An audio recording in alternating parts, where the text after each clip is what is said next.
Dear students, we have already started journal entries in our last class. Now we will continue it.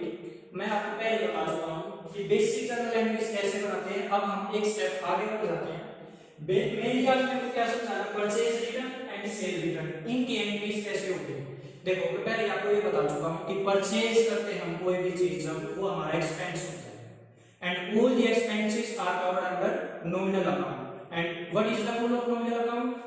I have written here nominal account को like debit all expense and loss and credit all income and gain। means अगर कोई expense या loss होगा उसको हम debit में लिख देंगे और अगर कोई income या gain होगी credit में लिख देंगे। अब आप बताओ परचेज करेंगे, expense होगा तो वो debit साइड जाता है। means अगर मैं बोलूं मेरा परचेज होता है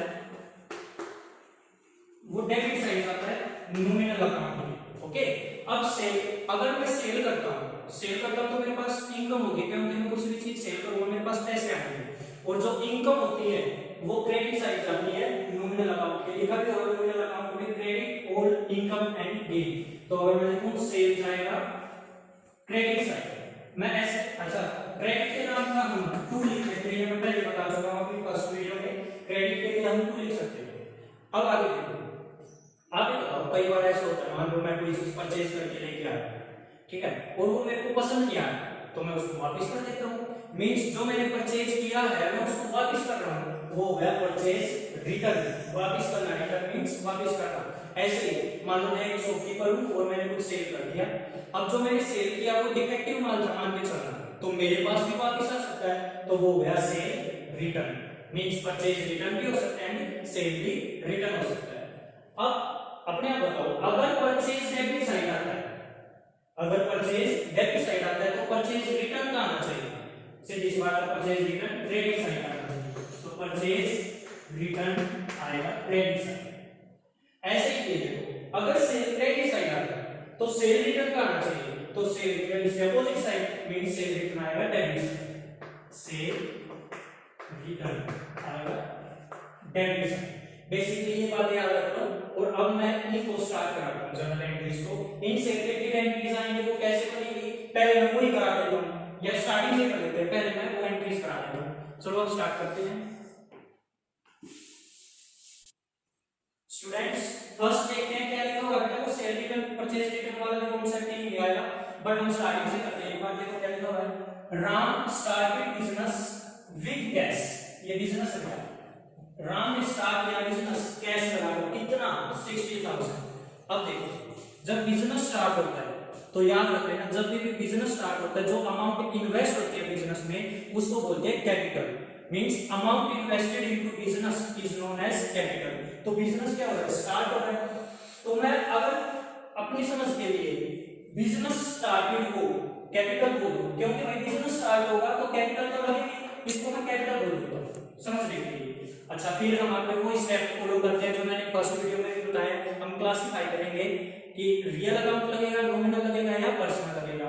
तो मैं सारा नाम देखो एक बार। बेटा इसको मैंने कैपिटल मान लिया, कैपिटल आता है पर्सनल अकाउंट में, आपको पता ही है कैपिटल आता है पर्सनल अकाउंट में, और दूसरा आया है कैश, और कैश आता है रियल अकाउंट में। मींस ये हो गया रियल अकाउंट एंड ये हो गया पर्सनल अकाउंट। अब बेटा आप मैं वैसे बता रखा है कि 2 तरीके से जर्नल एंट्रीज बनती है, कोई भी रूल फॉलो कर सकते हो, बट अब हम एक रूल फॉलो करेंगे, ठीक है। एक रूल से भी वीडियो बन जाएंगे, हमारी जो जर्नल एंट्रीज बनती है एक रूल से बन जाती है, तो दोनों फॉलो करने के लिए नहीं होती। देखो ये लिखा हुआ है Ram started business with cash. Cash कौन से अकाउंट में आता है पहले ये क्लासिफाई करेंगे। कैश आता है रियल अकाउंट में। आप पूछोगे सर क्यों आता है, क्योंकि कैश होती है asset and all the assets are covered under real account. तो रियल अकाउंट का रूल मैंने लिख रखा है, debit what comes in and credit what goes out. Cash आया है या गया है ये देख लो, बिजनेस स्टार्ट हो रहा है और बिजनेस में कैश आया होगा, तो कैश आया होगा तो मैं इसको कहां पे लिखूंगा, डेबिट साइड। तो इसका एंट्री क्या बनेगी, कैश अकाउंट डेबिट, और अमाउंट कितनी है 60,000, तो 60,000 टू बिना सोचे समझे दूसरी साइड क्या दिख रहा है, इसके नाम कैपिटल लिख दिया था तो यहां पर कैपिटल लिख दिया टू कैपिटल। ये फर्स्ट जर्नल एंट्री बन गई। मैं फर्स्ट वीडियो में आपको फॉर्मेट करा चुका हूं जर्नल एंट्रीज का, क्या होता है date particular LF debit credit को सारा बता दिया था। मैं कुछ भी टाइम वेस्ट नहीं करूंगा। और मैंने ये बताया था एंट्री होने के बाद बिंग लिखो और as it is Ram started business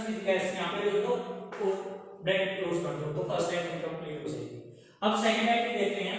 second क्या लिखा हुआ, purchase goods from Anil for cash 40,000, means goods purchase किए हैं अनिल से कैश में 40,000 की। तो देखते हैं, देखो फिर से क्लासिफाई करेंगे real nominal and personal account में से कौन सा है।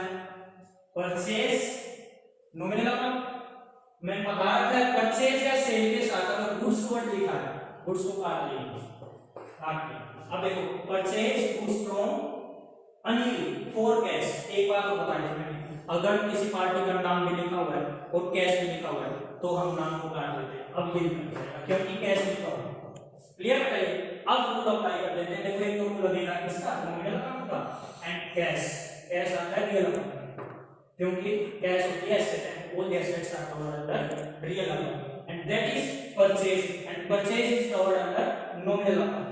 अब रूल अप्लाई कर देते हैं। बेटा मैं नॉमिनल कर देता हूं। परचेज आना है, अब कितनी बार बता चुका हूं, परचेज आता है नॉमिनल अकाउंट के डेबिट साइड। क्यों आता है, because it is an expense for the company. तो मैं लिख देता हूं परचेज अकाउंट डेबिट। अमाउंट लिखो कितनी है 40,000, तो यहां पे लिख देते हैं 40,000 टू दूसरी साइड क्या लिखोगे बेटा, बिना सोचे समझे उतार दो, कैश है तो कैश और यहां पर भी अमाउंट लिख देना 40,000। तरीका देखो मैं कैसे लिख रहा हूं, इसके थोड़े मिडिल में लिख रहा हूं 2 को, और 2 मींस क्रेडिट होता है, मैं बता चुका हूं पहले। अमाउंट इससे आगे क्रेडिट वाली लिखनी है। क्लियर है। अब नेक्स्ट एंट्री देखते हैं। नेक्स्ट एंट्री में क्या देखो एक बार, purchase goods to Anil. Students next देखेंगे बेटा, परचेज गुड्स फ्रॉम अतुल। बेटा यहां गलती से टू लिखा हुआ था तो ये फ्रॉम है, तो क्या लिखा है purchase goods from Atul. Atul से हमने गुड्स परचेज किए, इतने के 75,000 के। देखो ये फिर से देखो बेटा कोई परचेज के साथ गुड्स वर्ड है, गुड्स को काट दो।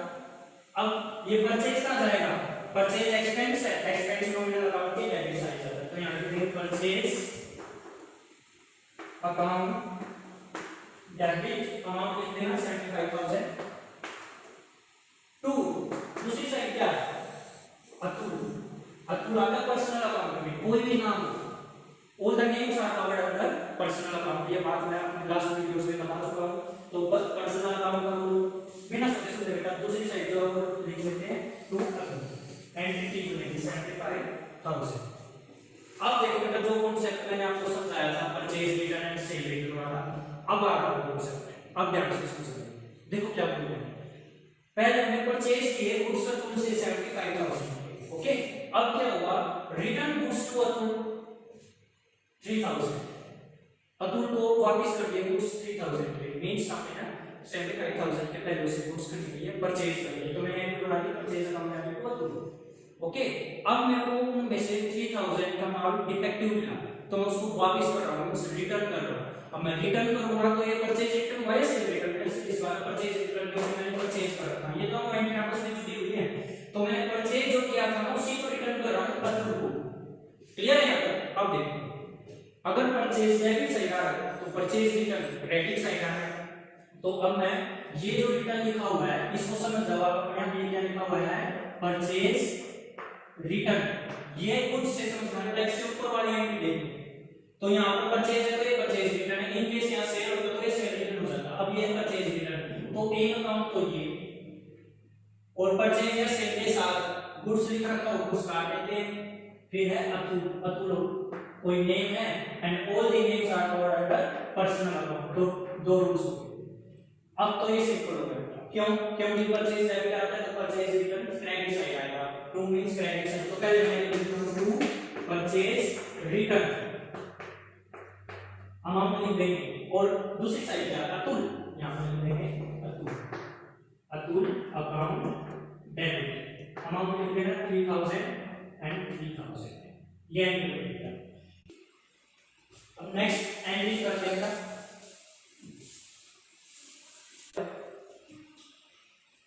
Paid cash to Atul, cash pay किया है अतुल को कितना 50,000।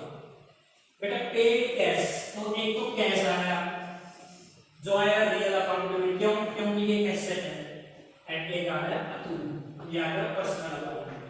अब केवल एक साइड से बता लेंगे आराम से एंट्री बनेगी। ये देखो पेड कैश लिखा हुआ, कैश आएगा रियल अकाउंट में, रियल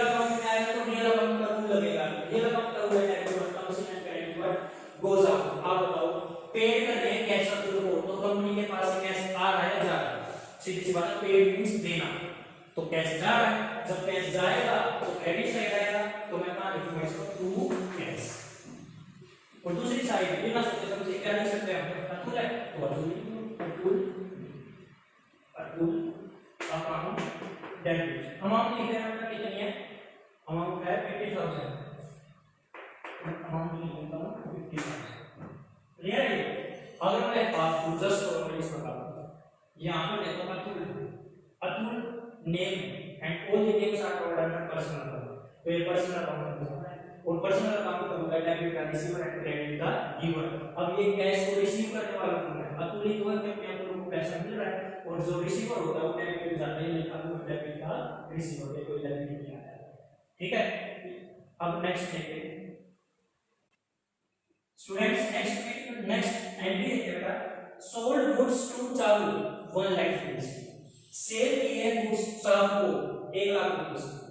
बेटा क्लासिफाई करते हैं ना, सोल्ड गुड्स लिखा हुआ है, पहले बता रखा परचेज के साथ गुड्स को लिख जाए, या सोल्ड एंड सेल के होता है, सेल के साथ गुड्स लिख जाए तो चेंज कर दीजिए, इसको गुड्स को काट दो। अब एक तो ये और एक चालू, ये दो अकाउंट है। सेल का कवर होगा नॉमिनल अकाउंट में, क्योंकि सेल जब हम करते हैं हमारी इनकम होती है, and all the incomes are covered under nominal account. और इस साइड क्रेडिट साइड ये लिखा हुआ है क्रेडिट साइड, और दूसरा क्या लिखा हुआ है चालू, ये नाम है and all the names are covered under personal account. अब रूल लगाते हैं, sold goods to Chalu, sold बेटा सेल सोल्ड होता है ना, सेल को हमें सेल मान, अब सेल कर रहे हैं, सेल कर रहे हैं तो क्रेडिट साइड जाएगा, क्योंकि ये इनकम है, तो इनकम है तो हम क्रेडिट साइड लिख लेते हैं, तो टू सेल आ गया, और दूसरे साइड बिना सोचे समझे ऐसे लिख दो चालू, यानी कि चालू अकाउंट डेबिट। नॉलेज के लिए अगर समझना चाहते हो समझ लो, चालू यहाँ पर रिसीवर है, क्यों चालू आएगा पर्सनल अकाउंट में, एंड पर्सनल अकाउंट में रूल क्या है, डेबिट का रिसीवर। गुड्स चालू को बेचे जा रहे हैं तो वो रिसीव कर रही है ना चालू, क्योंकि उसको कुछ बेचे और वो रिसीव कर रही है, तो इसलिए वो डेबिट है। क्लियर है? अब नेक्स्ट देखो, फिर से वो आया हुआ कांसेप्ट में को समझाना, मेरे को एक तो सेल रिटर्न का और एक परचेज रिटर्न का, ये कांसेप्ट समझाना आपको बेसिकली। आपको पता है सेल का हो रहा है क्रेडिट साइड, अगर मान लो सेल रिटर्न हो जाए तो वो कहां आना चाहिए, डेबिट साइड। देखते हैं बेटा, ये लिखा हुआ चालू रिटर्न 20% ऑफ गुड्स। अब ये रिटर्न हुआ, सेल रिटर्न है, परचेज ऊपर वाली एंट्री से पता लग जाएगा, क्योंकि यहां सेल है तो ये सेल रिटर्न है, ये है सेल रिटर्न। चालू को जो हमने 1 लाख रुपीस की गुड्स बेची थी, वो उसमें से 20% रिटर्न कर रही है, क्यों कर रही है, डिफेक्टिव होगा, उसने रिटर्न कर दिया, तो अब ये रिटर्न कर दिया, तो एक तो हो गया सेल रिटर्न और एक हो गया चालू। बेटा अब देखो, सेल आया क्रेडिट साइड तो सेल रिटर्न आएगा डेबिट साइड में, हम लिख देता हूं सेल रिटर्न अकाउंट डेबिट, और दूसरी साइड क्या है चालू, तो चालू लिखो। अब 1 लाख का 20% मान वापस हो रहा है, तो इसका 20% निकालेगा, 1 लाख का वो आएगा 20,000, तो यहां पे लिखूंगा 20,000। क्लियर बेटा?